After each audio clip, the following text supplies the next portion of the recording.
My siblings received luxury gifts while I got body wash for our birthdays, but now I'm moving out, and everything is falling apart. I'm 25 years old, a woman living with my parents, and I have two siblings, Joseph and Katrina.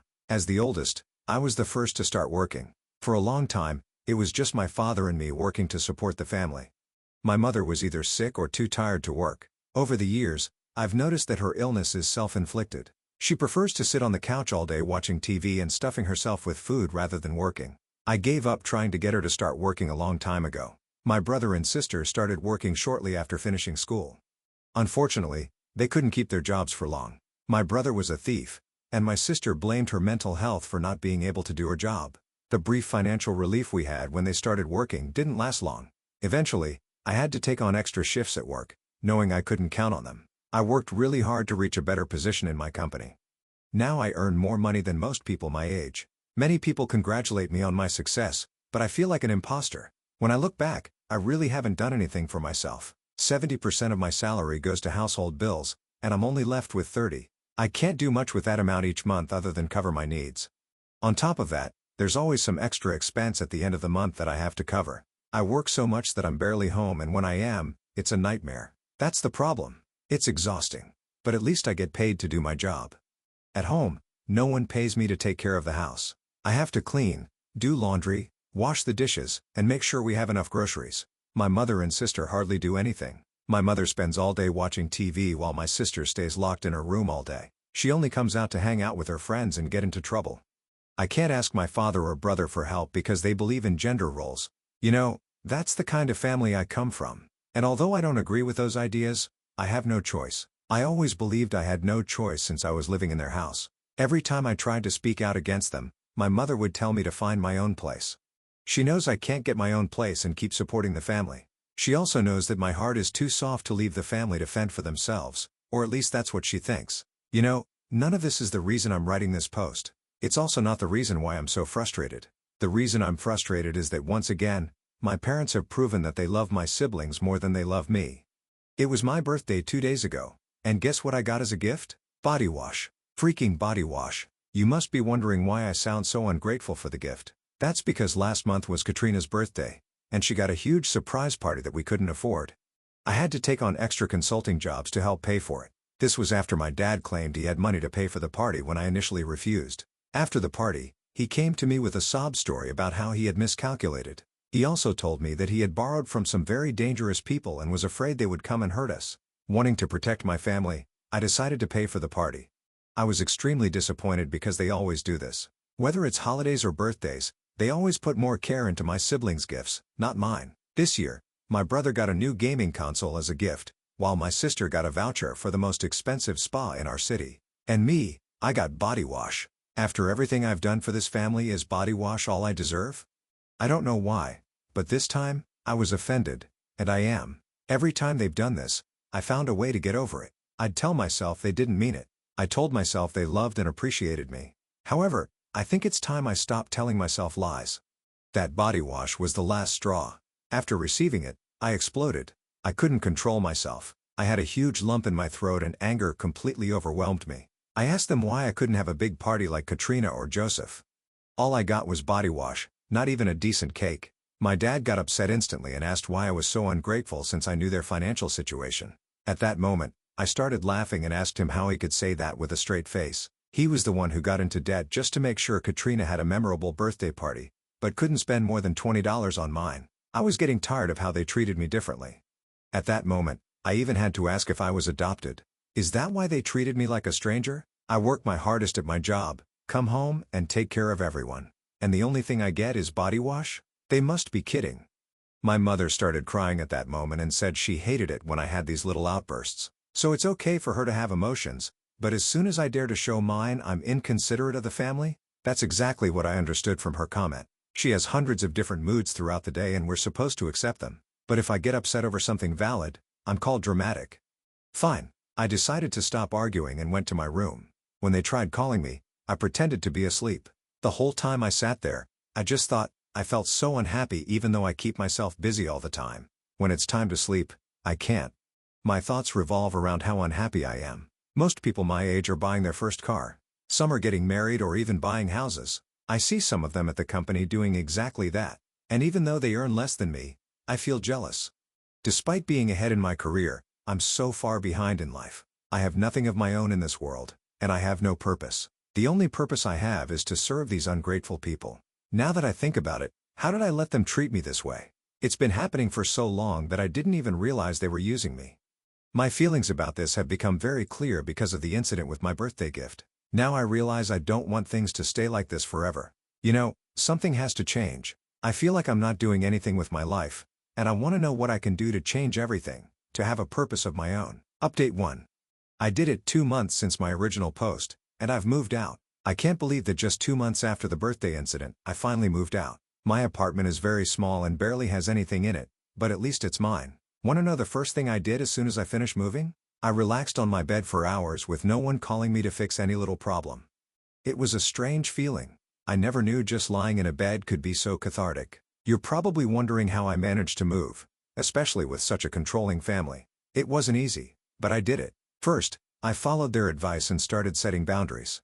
I only paid the minimum household expenses and saved the rest of my money. Plus, I took on extra shifts at work and kept the money. When my parents asked about the money, I told them it would be included in my year-end bonus. It was hard, but as soon as I had enough for the deposit, I told them to go to hell and move to my new apartment. Once I decided which apartment to rent, I told my parents that I was moving out. It wasn't a pleasant conversation. They were incredibly upset and asked if living with them was really that bad. I told them it wasn't about them. It was about me. I was getting older and needed to be more independent. I couldn't do that if I continued living with them. Besides, Mom had always told me to get my own place. Of course, my mother took offense to my comment and called it sarcastic. She claimed she only wanted the best for me, but that I mocked everything she said. I knew I couldn't win that argument, so I apologized and moved on. My decision to move was met with a lot of resistance from the family, but in the end, there was nothing they could do about it. I had already signed my lease and was ready to go. In protest, none of them helped me pack. I had to ask a few friends from work to help. Janet and Lisa, 2 friends from different departments at work, were the only ones who knew about my situation at home. When I told them I was moving, they were so happy. They literally jumped for joy. When I asked for help with the move, they were more than willing to assist. A couple of days ago, we finished moving everything, and now I'm here in my nearly empty apartment. I don't have much, but at least I'm happy. I can't wait to start living for myself. Update 2. I've been living in my apartment for over a month now. It's been a challenging month, but I'm happier than ever, or at least I was until a few hours ago. Let me quickly tell you what happened. Over the past month, I've been furnishing my apartment and even hosted a housewarming party. Also, I've had my evenings free, so I've started hanging out with friends and even meeting new people through them. Does it feel so good to finally have a social life after so long without one? Honestly, I feel like I'm finally living for myself. Besides building a social life, I've been dating someone Lisa introduced me to. In the past, I never went out with anyone because I didn't have the time. My family always interrupted my plans with some emergency or another. But now that I live farther away, they can't do that anymore. You're probably wondering how my relationship with my family has been over the past month. Well, honestly, none of them have messaged me at all during this time. They've been eerily silent, which has been unsettling at times. I've thought about messaging them, but I stopped myself. I feel like I'm always the one who breaks the ice and apologizes after our disputes. I don't want to be that way anymore. I want it to be respected like any other member of the family. So I decided not to reach out, and for a while I thought our relationship was over. That was until my mom called me this afternoon while I was at work. I was so surprised to see her name on my screen, but I answered. As soon as I picked up, she asked, "Where's the check?" At first, I was confused because I didn't know what check she was talking about. Had she forgotten that I didn't live with them anymore? Come on, what was she thinking? Anyway, she asked me how I expected them to manage without my help. I reminded her that she had 2 healthy, capable children to help with the bills. They've had an entire month to look for work. What have they been doing all this time? Then she asked how I could be so insensitive to my siblings' situations. So I asked her how I could have sympathy for a thief and a lazy girl. They ruined their job opportunities themselves. Couldn't they learn from me and persevere? I told my mom that I wasn't going to send anything and that they had to make their own plan. Then I hung up. She called me several more times, but I didn't answer. Later, my dad called and tried to scold me, but I hung up again. I couldn't believe it when I did, as I had never cut them off like that while they were speaking before. But honestly, this past month has been so peaceful, and getting back in touch with them made me realize how chaotic my life used to be. I don't think I want to disturb my peace by bringing them back into my life. I wish they had stayed silent. They should have cut me off and left me alone because in reality, I've never truly been part of the family anyway. Now it's clear to me that they only wanted me as long as I could provide for them. I was living an unsustainable lifestyle because I was always the support, but now that's over. I've reached my limit. It's time for me to focus on myself. I should have done this a long time ago. They've tried to make me feel guilty, but it's not working. I think it's because I'm finally immune to it. Update 3. Honestly, I don't know what's wrong with my family. I can't believe I'm related to such crazy people. I knew they were capable of doing extreme things to get what they wanted, but this is too much. I'm not going to be lenient with them after this. They're about to see a side of me they never knew existed. It's been 2 days since my family started harassing me for money. I've told them repeatedly that I'm not giving them a cent. They need to make their own plan if they can't pay their bills. How can they expect that I'd still have money to support them when I have my own expenses? It's completely irresponsible and irrational. I've been ignoring them for the past 24 hours, focusing on buying more furniture for my apartment. It's finally starting to look like a home, and I'm so proud of myself. I can't believe I finally have things I can call my own. Unfortunately, I can't fully enjoy this achievement because they've been so annoying. I've ignored them the entire time, which is probably why they decided to show up at my house. Yes, they showed up at my apartment last night while I was having a small gathering. So here's what happened. Yesterday was Friday night, and a couple of my friends wanted to go out, but I was too tired. Lisa and Janet felt the same, so we suggested a book and wine night at my place. 2 other girls joined us, and we were having a great time until there was a commotion outside the door. I live in a quiet apartment complex, so this was alarming. We tried to ignore it, but it got louder and eventually reached my door. When I opened it, my sister, dad, and brother were arguing with the building manager. They were demanding to be let into my apartment because they were family. I couldn't believe what I was seeing. I told the manager that I knew them, but that they weren't welcome. My dad looked hurt and said he just wanted to talk. I asked him to look at the time. It was 10 p.m. I told him that if they wanted to see me, they could have called beforehand. Also, how on earth did they even know where I lived? That's when my sister intervened, saying she found out through a friend who had seen me at the complex. Then she started looking around and commented that I was living large. She asked why she couldn't move in with me. I looked at her like she was crazy. Why would I want to live with someone so lazy? Not only would I have to feed her, but also clean up after her. I haven't forgotten the dynamics of the last few years. I told them to leave because they weren't welcome, especially at that hour. My father refused and said they wouldn't leave until I talked to them. I told him I wasn't interested in talking, especially since I had guests. Then my brother started yelling at the top of his lungs, addressing my friends and calling me a useless sister. He then forced his way into my apartment and began verbally attacking me. Between him, my sister, and my father, I felt overwhelmed. Meanwhile, my friends sat in shock, witnessing this horror show. And things only got worse. My father and brothers started going through my things and turning them upside down. Seeing them treat my belongings with such disrespect made me cry. I begged them to stop, but they wouldn't listen. They said I had caused this and they wouldn't leave without a check. That was until security arrived. It turns out Janet went to call security as soon as my father and brother started disturbing the peace. When security arrived, both my father and brother refused to leave and even tried to resist. That was a huge mistake because the commotion was so loud that they had to call the police. As of today, my father and brother are in jail for trespassing in my apartment and disturbing the peace. They won't be released until Monday, and I've already pressed charges. I'm taking them to court over this. They've crossed a huge line, and I won't be lenient with them. This is the end. They've gone too far and I'm not going to let them keep dragging me into their mess. Update 4. I really wanted to post an update sooner since it's been 4 months, but I decided to wait until everything was settled. Now that the trial is over, I can finally tell you everything. I think many of you will be happy to know that my family got what they deserved. Starting with my brother, due to his previous shoplifting incident, the judge wasn't lenient with him as he is a repeat offender. He was sentenced to a year in prison. Unfortunately, this will remain on his record, which will make it even harder for him to build a future for himself. But honestly, with the way he's been living his life, he already had little chance. I hope that time in jail straightens him out and helps him get his priorities in order. I've seen people much younger than him with a far more organized life. As for my father, he had to pay a fine to the court and is now on probation. If he even gets a traffic ticket, it's over for him. He has to be extremely careful for a while. Otherwise, he'll end up in jail. The judge and the city take these offenses very seriously, which is why both have faced these consequences. Now, about my mother. Her years of overeating and inactivity have finally caught up with her. She's at serious risk of heart disease due to how unhealthy her lifestyle is. If she doesn't make some drastic changes, the doctors say she has less than 2 years because of how quickly her health is deteriorating. Knowing her, she probably doesn't care. She thinks she'll live forever. I've tried to get her to eat healthier for years, but she never listened to me, and eventually, I gave up. If the high cholesterol doesn't kill her, my sister probably will. Speaking of my sister, she's been the talk of the town lately, and not for good reasons. Since money has been tight and there's no one to fund her lifestyle anymore, she decided to take matters into her own hands. Somehow, she got involved with the wrong crowd. Girls rumored to be selling certain things on the street corner. It's both illegal and extremely dangerous. About a week ago, I heard that she was arrested after being caught doing something suspicious. I wouldn't be surprised if she soon finds herself in a physically dangerous situation due to the path she's chosen. People have been asking me to talk to her, but she chose this life. Honestly, she probably thinks I'm stupid for having an honest job. No offense to anyone in that field, but I've seen what some of these girls go through.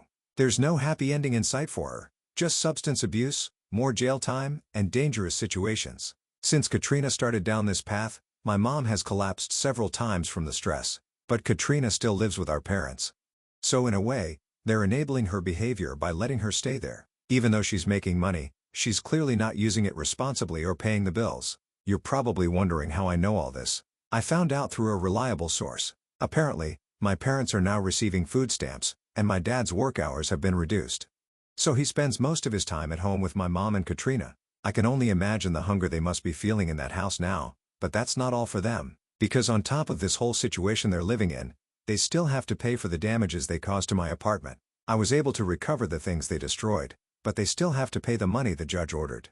I feel sorry for them, but not enough to step in and help. It is what it is. They made their choices, and now they have to live with the consequences. Update 5. I have an update with several things that have happened recently. And the truth is that my family keeps sinking deeper into the problems that, as I often say, they've created for themselves. They're the kind of people who try to get out of a hole by digging. I don't know if there's any way back for them, but what I do know is that it's not my responsibility to get them out of the holes they've dug themselves, and they keep making them deeper. To start with, my father, who had to pay for the damages he and my brother caused in my apartment, simply didn't do it. Many of the comments I received in my last update predicted this would happen, and they were right. The saddest part is that this time, he didn't even try. Not a single effort to show he was willing to comply with the judge's order. But of course, the judge was also right when he warned that any failure would be enough to send him back to jail. A sneeze, and he could be sent to jail. And that's exactly what happened. It wasn't a literal sneeze, but the fact that he didn't pay what he was ordered earned him a trip to jail. I found out a few days ago that he's serving time there now. The ironic thing about all this is that my father was the only one who, in theory, was working in that house. Now that he's behind bars, I have no idea how my mother is going to manage on her own. The last time I spoke with someone close to the family, they told me there was barely any food in the house, and considering my mother's health problems, that's more than concerning. But to be honest, all I can feel is a cold distance from this whole situation. For years, I was the one who kept that house afloat, and they emotionally and financially exploited me.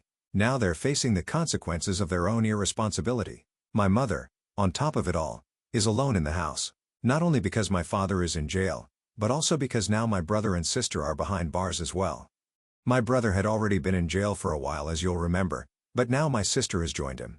Yes, her business venture, in quotes, ended exactly as expected with her being arrested. Everyone saw it coming except her. Her situation became even more chaotic when she started using. In addition to selling, which left her even more vulnerable and with almost no judgment, an undercover cop was the one who caught her in the act, and that was the end of her attempt to sustain an unsustainable lifestyle. Now she's awaiting trial, but honestly, I don't think she'll come out of this unscathed. The worst part is that she can't even afford a decent lawyer, so she's in the hands of a public defender. I don't want to sound cruel, but I don't see much hope for her. As for my mother, I honestly don't know what will become of her life now. She's living in that house that once had 5 people in it, and now it's completely empty. With my father in prison, my sister awaiting trial, and my brother already serving time, the house is emptied out, and the worst part is that she has absolutely no one to take care of her. For years, she did nothing, relying on everyone to bring her money and food. And now because of her health problems, she can barely leave the house. I don't know how she's going to survive. I know they're receiving food stamps, but that's not enough to live on. In short, my family has completely fallen apart. All I have left is my peace. And although it sounds harsh, I don't regret having distanced myself.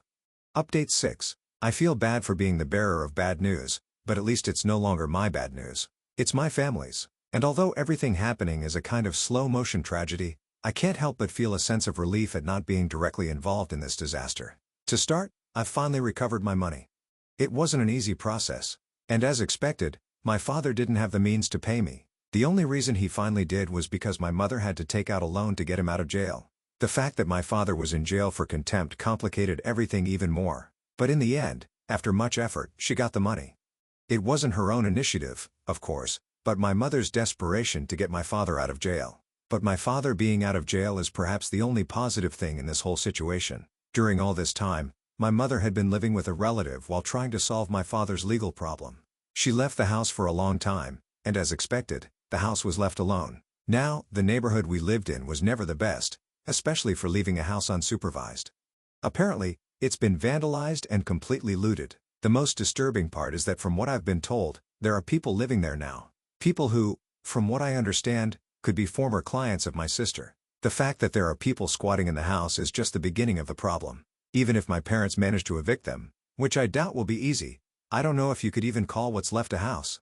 It hurts me to imagine the state of the place I once called home, especially because I put so much time and effort into maintaining it when I still live there. But at the end of the day, it's no longer my house. It's not in my name, and frankly, it's not my problem to solve. That's something my parents will have to face on their own. As for my siblings, they continue serving their sentences. There aren't many updates on that front. What surprises me most about all of this is how quickly the situation deteriorated after I left. It's as if my departure was the last nail in the coffin of a situation that was already rotten from the inside.